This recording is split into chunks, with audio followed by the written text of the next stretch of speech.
படிப்பு தான் முக்கியம். உங்க வாழ்க்கை வாழ்க்கையோட அஸ்திவாரம் இதுலதான் இருக்கு. இந்த 4 வருஷம் நீங்க கஷ்டப்பட்டு படிச்சாதான் உங்க 40 வருஷம் வாழ்க்கை நல்லா இருக்கும். படிப்பது மட்டும் இருக்கட்டும் உங்களுடைய எண்ணம், உங்களுடைய கவனம். வேற எதிலையும் நீங்க கவனம் செலுத்தாதீங்க.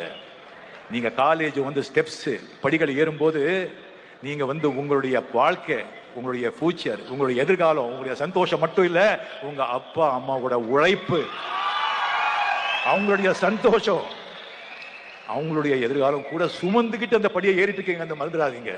எக்காரணத்தை கொண்டு படிப்பு தான், அதுல தான் கவனத்தை செலுத்துங்க. அரசியல் பத்தி தெரிஞ்சுக்கங்க, புரிஞ்சுக்கங்க. ஆனா அரசியல்ல படிக்கும் போது முழுசா ஈடுபடாதீங்க.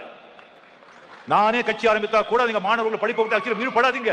ஓட்டு போட்டீங்களா பாடுங்க, பாத்துங்க, அவ்வளவுதான். நானே கட்சி ஆரம்பித்தா கூட நீங்க மாணவர்கள் படிப்பை விட்டு அரசியல் ஈடுபடாதீங்க. ஓட்டு போட்டீங்களா பாடுங்க, பாத்துங்க, அவ்வளவுதான். படிப்பு தான் முக்கியம், படிப்பு தான் முக்கியம்.